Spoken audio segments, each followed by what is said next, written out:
ಹಳ್ಳಿಕಾರ ಅಂದರೆ ಹಳ್ಳಿಕಾರ ಸರ್ ನೋಡಿದ ತಕ್ಷಣ ಗೊತ್ತಾಗ್ಬಿಡುತ್ತೆ. ಹಳ್ಳಿಕಾರ ಅಂದರೆ ನಾಟಿ.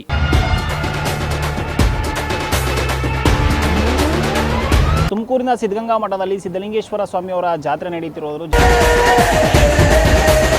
ಪ್ರಯುಕ್ತ ಭಾರೀ ದನಗಳ ಜಾತ್ರೆಯನ್ನು ಕೂಡ ಇಲ್ಲಿ ಹಮ್ಮಿಕೊಳ್ಳಲಾಗುತ್ತೆ.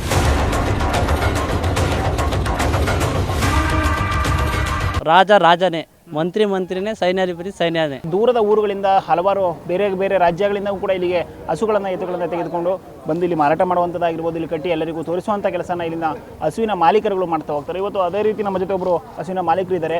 ಯಾವ ರೀತಿ ಯಾವ ತಳಿಯ ಹಸುಗಳನ್ನು ಅವರು ಕಟ್ಟಿದ್ದಾರೆ, ಈ ತಳಿಯ ವೈಶಿಷ್ಟ್ಯತೆ ಏನು, ಅವ್ರು ಯಾವಾಗಿಂದ ಹೈನುಗಾರಿಕೆನ ಸ್ಟಾರ್ಟ್ ಮಾಡಿದ್ದಾರೆ ಅಂತ ಹೇಳ್ಬಿಟ್ಟು ಅವ್ರನ್ನ ಮಾತಾಡಿಸ್ತಾ ತಿಳ್ಕೊಂಡು ಹೋಗೋಣ ಬನ್ನಿ. ಸರ್, ನಮ್ಮದು ರಾಮನಗರ ತಾಲೂಕು, ರಾಮನಗರ ಜಿಲ್ಲೆ, ದೊಡ್ಡಗಂಗೋಡಿ. ಸರ್, ನಾವು ಹಳ್ಳಿಕಾರು ಪ್ಯೂರ್ ತಳಿ, ಅದು ನಮ್ಮ ನೆಲೆ, ನಮ್ಮ ಉಸಿರಾಗಿ ಹಳ್ಳಿಕಾರ್ ತಳಿನ ನಾವು ಉಳಿಸ್ಕೊಂಡು ಬೆಳೆಸ್ಕೊಂಡು ಹೋಗ್ಬೇಕು ಅಂತ ನಮ್ಮ ಧ್ಯೇಯ. ಸೊ ಎಷ್ಟೋ ಜನ ಯುವಕರು ನಾವು ಆ ಕಾರ್ ತೊಗೊಬೇಕು, ಈ ಬೈಕ್ ತೊಗೊಬೇಕು, ನಾವು ಐಫೋನ್ ಇಡಬೇಕು ಅಂತ ಹೇಳ್ಬಿಟ್ಟು ಒಂದು ಶೋಕಿನ ಮಾಡ್ತಾರೆ. ಆದರೆ ಇಲ್ಲಿ ಒಬ್ಬ ಮಾದರಿ ಯುವಕ ಹಳ್ಳಿಕಾರ್ ತಳಿಯನ್ನು ಬೆಳೆಸಬೇಕು ಅಂತ ಹೇಳ್ಬಿಟ್ಟು ತುಮಕೂರು ಸಿದ್ಧಗಂಗಾ ಮಠದ ದನದ ಜಾತ್ರೆಯಲ್ಲಿ ಹಳ್ಳಿಕಾರ್ ತಳಿಯನ್ನು ಕಟ್ಟಿರುವಂಥದ್ದು. ಅವ್ರನ್ನ ಮಾತಾಡಿಸ್ತಾ ಹೋಗೋಣ ಬನ್ನಿ, ಏನು ಹೇಳ್ತಾರೆ ಕೇಳೋಣ. ಸರ್, ತಮ್ಮ ಹೆಸರು? Sir Abhishek DV. Abhishek DV ಅಂತ ಹೇಳ್ಬಿಟ್ಟು. ಸರ್, ಇವಾಗ ಎಷ್ಟೋ ಜನ ನಾನು ಆ ಶೋಕಿ ಮಾಡಬೇಕು, ಈ ಶೋಕಿ ಮಾಡಬೇಕು ಅಂತ ಓಡಾಡ್ತಾರೆ. ಹಸು ಸಾಕಬೇಕು ಅಂತ ಯಾಕೆ? ಅದೇನೋ ಕಾಯಿಸ್ತು, ಅವಾಗಿಂದ ಕಟ್ಕೊಂಬಂದವ್ರು ನಮ್ಮ ತಾತ ಮುತ್ತದಿರಲ್ಲ. ನಮಗೂ ಅದೇ ಶೋಕಿ, ಅದನ್ನೇ ಕಟ್ಟಬೇಕು ಅಂತ ಅನ್ಕೋತೀವಿ ನಾನು ಒಂದು 7ನೇ ಕ್ಲಾಸ್ 8ನೇ ಕ್ಲಾಸ್ ಹುಡುಗನಿಂದನೂ ಕರ್ಗಳು ನಾವೇ ಸೆಲೆಕ್ಷನ್ ಮಾಡ್ತೀವಿ, ತತ್ತೀವಿ, ಮಾರ್ತೀನಿ. 2 ರೇಖೆ ಇರಬೇಕು. ಈ ಜಾಗ ಐತಲ್ಲ ಕುತ್ಕೆ ಭಾಗ, ಈ ಕುತ್ಕೆ ಭಾಗ ಫುಲ್ಲು ಫ್ಲಾಟ್ ಆಗಿರಬೇಕು. ಈ ಗಂಧಾಳು ಬಿಡ್ಕೊಬಾರ್ದು. ಈ ಗಂಧಾಳು ಹಿಂಗೆ ಬಿಟ್ಟಿರೋದು ಅಮೃತ್ ಮಾಲ್ ಅಂತಾರೆ, ಆ ಥರ ಇರಬಾರ್ದು. ಗಂಧಾಳು ಇರಬಾರ್ದು, ಹಿಂಗೆ ಇರಬೇಕು. ಬುಲ್ಡೆ ಸಣ್ಣ ಬುಲ್ಡೆ ಆಗಬೇಕು. ಆಮೇಲೆ ಮೂತಿ ಮೂಸುಡಿ ಎಲ್ಲ ಚೆನ್ನಾಗಿರ್ಬೇಕು, ಉದ್ದ ಪನ್ನಾಗಿರ್ಬೇಕು.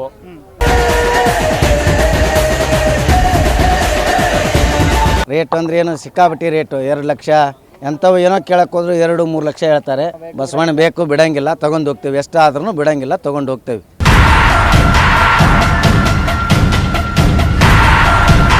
ವೀಕ್ಷಕರೇ, ನೀವು ದೃಶ್ಯಗಳಲ್ಲಿ ನೋಡ್ತಾ ಇರ್ಬೋದು. ನನ್ನಲ್ಲಿ ಒಬ್ಬೊಬ್ರನ್ನೂ ಮಾತಾಡಿಸ್ತೀನಿ ಅಂತ ಹೋದರೆ ತುಂಬ ಸಮಯ ಬೇಕು. ಇಲ್ಲಿ ನೀವೇ ನೋಡಿ ದೃಶ್ಯಗಳಲ್ಲಿ ಎಷ್ಟು ಹಸುಗಳು, ಎಷ್ಟು ಎತ್ತುಗಳ ಮಾಲೀಕರಿದ್ದಾರೆ. ಇಲ್ಲಿ ಎಲ್ಲಿಂದ ಎಲ್ಲಿ ತನಕ ನೋಡಿದ್ರು ಬರೀ ನಿಮ್ಮ ಕಣ್ಣಿಗೆ ಎತ್ತುಗಳು, ಓರಿಗಳೇ ಕಾಣಿಸ್ತಾ ಇರೋವಂಥದ್ದು. ಎಲ್ಲರನ್ನೂ ಮಾತಾಡಿಸೋದಕ್ಕೆ ಆಗಲ್ಲ, ಸಿಕ್ಕಿದವರನ್ನು ಮಾತಾಡಿಸ್ತೀನಿ. ಆದರೆ ಎಲ್ಲರನ್ನೂ ಮಾತಾಡಿಸೋದು ಸ್ವಲ್ಪ ಕಷ್ಟ.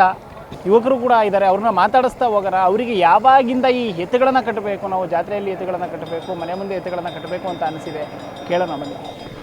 ಸರ್, ಹಳ್ಳಿಕಾರಿ ನಾಟಿ ಎತ್ತು ಮಾತ್ರ, ಬೇರೆ ಕಟ್ಟಲ್ಲ. ಯಾಕೆ ಕಟ್ಟಲ್ಲ? ಬೇರೆ ಅದ್ರ ಬಗ್ಗೆ ಇಂಟ್ರೆಸ್ಟ್ ಇಲ್ಲ, ಇವು ಮಾತ್ರ. ಯಾಕೆ ಹಳ್ಳಿಕಾರ ಅಂದರೆ ಯಾಕೆ ಅಷ್ಟೊಂದು ಪ್ರೀತಿ? ಅದೊಂದು ಕ್ರೇಜು, ಅವತ್ತಿಂದ ಅದೇ, ಇವತ್ತು ಅದೇ. ಆದರೆ ಜಾತ್ರೆ ಬಂದರೆ ನಮಗೆಲ್ಲ ಫ್ರೆಂಡ್ಸು ಅಂದರೆ ಇದೇನೇ ಅಷ್ಟೇ. ನಮಗೆ ಪಾಲ್ಟಿ ಗಿಲ್ಟಿ ಅವೆಲ್ಲ ಏನು ಅಷ್ಟೊಂದು ಇಂಟ್ರೆಸ್ಟ್ ಇರೋಲ್ಲ. ಏನೇ ಇದ್ರು ದನ ಅಂದಮೇಲೆ ನಮಗೆ ಹಳ್ಳಿಕಾರೇ ಸಿಕ್ಕಾಪಟ್ಟೆ ಇಷ್ಟ. ಈಗ ಬೇರೆ ಹುಡುಗರು, ಸಿಟಿ ಹುಡುಗರೆಲ್ಲ ಸಿನಿಮಾ ಹುಡುಗರು ಆ್ಯಕ್ಟರ್ ಬಂದರೆ ಅವ್ರ ಹಿಂದೆ ಹೋಗೋದು ಆ ಥರ ಎಲ್ಲ ಮಾಡ್ತಾರೆ. ಆ ಥರ ನಮಗೆಲ್ಲ ಇಲ್ಲ. ಜಾತ್ರೆ ಬರಬೇಕು, ಮಾಡಬೇಕು, ಇದೊಂದೇ ಖುಷಿ. ಇದು ಬಿಟ್ಟರೆ ಬೇರೆ ಏನಿಲ್ಲ. ಸಪೋಸ್ ನೋಡಿ ಸರ್, ನಮ್ಮ ತಾತ ಮಾಡಿರೋ ಆಸ್ತಿ ಎಲ್ಲರಿಗೂ ಬೇಕು. ನಮ್ಮ ತಾತ ಮಾಡ್ತಿದ್ದ ಕೆಲಸ ಯಾರಿಗೂ ಬೇಡ ಈಗ.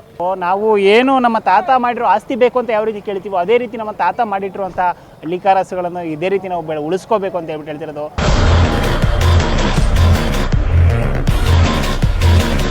ನಾವಿಲ್ಲಿ ಇನ್ನೊಂದು ನಿಮಗೆ ದೃಶ್ಯಗಳಲ್ಲಿ ತೋರಿಸ್ತಾ ಹೋಗ್ತೀನಿ. ಎಷ್ಟೋ ಮನೆಗಳಿಗೆ ನೀವು ಗೃಹ ಪ್ರವೇಶಕ್ಕೆ ಹೂವಿನ ಅಲಂಕಾರ ಮಾಡೋದು ನೋಡಿರ್ತೀರಿ, ದೇವಸ್ಥಾನಗಳಿಗೆ ಹೂವಿನ ಅಲಂಕಾರವನ್ನು ಮಾಡಿರೋದು ನೋಡಿರ್ತೀರಿ. ಆದರೆ ಏನು ಒಂದು ಎತ್ತುಗಳನ್ನು ಕಟ್ಟುವಂತಹ ಒಂದು ಶಾಮಿಯಾನಕ್ಕೆ ಹೂವಿನ ಮಂಟಪ ರೀತಿಯಲ್ಲಿ ಅವ್ರು ಮಾಡಿಕೊಂಡು ಆ ಹಸುಗಳನ್ನು ಇಲ್ಲಿ ಏನು ಎತ್ತುಗಳನ್ನು ತೋರಿಸೋದಕ್ಕೆ ಅಂತ ಇಟ್ಟಿರೋದು. ನೀವು ದೃಶ್ಯಗಳಲ್ಲಿ ನಾನೀಗ ತೋರಿಸ್ತಾ ಹೋಗ್ತೀನಿ ಬನ್ನಿ. ನಿಮಗೆ ಯಾವ ರೀತಿ ಅಲಂಕೃತಗೊಳಿಸಿದ್ದಾರೆ ಇನ್ನು ಶಾಮಿಯಾನವನ್ನು ಅಂತ ಹೇಳ್ಬಿಟ್ಟು. ಹಸುಗಳನ್ನು ನೋಡೋಕ್ಕೆ ಬಂದವ್ರಿಗೂ ಸಹ ಖುಷಿಯಾಗಿ ಹೋಗಬೇಕು, ಆ ರೀತಿ ಇವರು ಅಲಂಕೃತವಾಗಿ ಗೊಳಿಸ್ಕೊಂಡು ಹಸುಗಳನ್ನು, ಎತ್ತುಗಳನ್ನು ಎಲ್ಲರಿಗೂ ತೋರಿಸ್ತಾ ಇರುವಂಥದ್ದು. ನಾವು ರೈತರು ಯಾವುದಕ್ಕೂ ಕಡಿಮೆ ಇಲ್ಲ. ನಮ್ಮ ಎತ್ತುಗಳನ್ನು ನಾವು ತೋರಿಸೋದಕ್ಕೂ ಸಹ ಪುಷ್ಪಾಲಂಕಾರವನ್ನು ಮಾಡ್ತೀವಿ, ಎತ್ತುಗಳನ್ನು ಸಹ ನಾವು ಅಲಂಕೃತವಾಗಿ ತೋರಿಸ್ತೀವಿ ಅಂತ ಹೇಳ್ಬಿಟ್ಟು ಇನ್ನು ರೈತರು ಎತ್ತುಗಳನ್ನು ಪ್ರದರ್ಶನಕ್ಕೆ ಇಟ್ಟಿದ್ದಾರೆ. ತುಂಬ ವರ್ಷಗಳಿಂದ ಈ ಪಂಡಪುರ ಚಪ್ರ ಹಾಕಿ ಹೊರೆ ಕಟ್ಟಂಥದ್ದು ಸುಮಾರು ವರ್ಷಗಳಿಂದ ನಡ್ಕೊಂಬಂದಿರೋಂಥದ್ದು. ನನ್ನ ಹತ್ರ ಇಲ್ಲಿ ಇರೋಂಥದ್ದು 3 ಜೊತೆ ಹಳ್ಳಿಕಾರು ಹೋರಿಗಳಿದೆ, 1 ಪುಂಗನೂರು ಬುಲ್ ಇದೆ. ಗಳಿಗಿಂತ ಎಲ್ಲ ಯುವಕರು ಜಾಸ್ತಿನೇ ಮಾಡಿದ್ದಾರೆ, ಸುಮಾರು ಜನ ಕಟ್ತಾ ಇದ್ದಾರೆ. ಬಟ್ ನಾವು ಇವತ್ತಿಂದ ಏನಿಲ್ಲ, ನಮ್ಮ ತಾತನ ಕಾಲದಿಂದನೂ ಮಾಡ್ಕೊಬರ್ತಾ ಇದ್ದೀವಿ. 1 ಜೊತೆ 2 ಜೊತೆ ನಾವು ಮಡಗಿರ್ತೀವಿ. ಬಟ್ ಎಲ್ಲರೂ ಮಾಡ್ತಾ ಇದ್ದಾರೆ, ಬೆಳೆಸ್ತಾರೆ ಎಲ್ಲ. ಇನ್ನು ಮುಂದೆ ಹಳ್ಳಿಕಾರು ತುಂಬ ದೊಡ್ಡ ಮಟ್ಟಕ್ಕೆ ಬೆಳೀತದೆ. ಸರ್, ರಾಜ ರಾಜನೇ ಯಾವತ್ತು. ದನಗಳಲ್ಲಿ ಹಳ್ಳಿಕಾರನೇ ರಾಜ. ಹೌದು ಸರ್, ಖಂಡಿತ ಅದಂತೂ. ಅಲ್ಲಿ ಮಧುಗಿರಿಲಿ ಈಗಲೂ ಬಂದು ಮಾತಾಡ್ಸ್ಕೊಂಡು ಹೋದ್ರು. ನನಗೆ ಅವ್ರು ಯಾರು ಅನ್ನೋದು ಗೊತ್ತಿಲ್ಲ, ನಾನು ಅವ್ರಿಗೆ ಯಾರು ಅನ್ನೋದು ಗೊತ್ತು. ಏಂತ್ರಿಂದ ಇದು ಸಾಧ್ಯ? ಓರಿ ಕಟ್ಟಿದ್ದೀನಿ. ನೋಡಿರ್ತಾರೆ ಮೀಡಿಯಾದವ್ರಿಗೆ ನಿಮ್ಮಂಥವ್ರು ಮಾಡಿರ್ತಾರೆ. ನಾನು ವೀಡಿಯೋ ಅಪ್ಲೋಡ್ ಮಾಡ್ತಿದ್ದೀನಿ ಇನ್ಸ್ಟಾಗ್ರಾಮಲ್ಲಿ, ನೋಡಿರ್ತಾರೆ. ಎಲ್ಲೋದ್ರು ರುದ್ರೇಶ್ ಯಾರು ಕುಮಾರಣ್ಣನ ಮಗ ಹೊನ್ಸ್ಕೆರೆ ಗುರುತಿಸ್ತಾರೆ. ನನಗೆ ಅವ್ರು ಯಾರು ಅನ್ನೋದು ಗೊತ್ತಿಲ್ಲ ನಿಜವಾಗ್ಲೂ. ನನ್ನ ಹತ್ರ ದುಡ್ಡಿದ್ರೆ ಯಾರು ಗುರುತಿಸೋರು? ನಿನ್ನ ಕೊಳ್ಚನ್ ಇಷ್ಟಪ್ಪ ಹಾಕೊಂಡಿರ್ಬೋದು, ಕಡ್ಗ ಇಷ್ಟಪ್ಪ ಮಾಡ್ಕೊಂಡು ಯಾರು ಬಂದು ಮನೆ ಬಾಗ್ಲ ನೋಡಲ್ಲ ಸರ್. ಒಂದು ಒಳ್ಳೆ ಓರಿ ಕಟ್ಟಿದ್ರೆ ಪ್ರತಿಯೊಬ್ಬರೂ ಗುರುತಿಸ್ತಾರೆ. ಈಗ ಅವ್ರು ಹೇಳಿದಂಗೆ ಅಭಿಮನ್ಯು ಸ್ವಲ್ಪ ಸಾಧು ಸ್ವಭಾವದವರಾಗಿರ್ಬೋದು, ಆದರೆ ರುದ್ರೇಶ್ ಅವ್ರನ್ನ ನಾನು ನಿಮಗೆ ತೋರಿಸ್ತೀನಿ, ರುದ್ರನ್ನ ನಿಮಗೆ ತೋರಿಸ್ತೀನಿ ನೋಡಿ.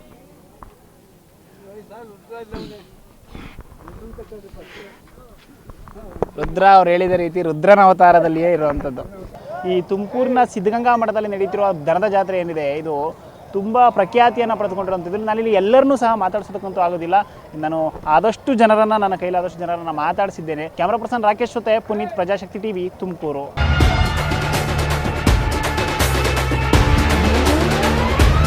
ರಾಜನೇ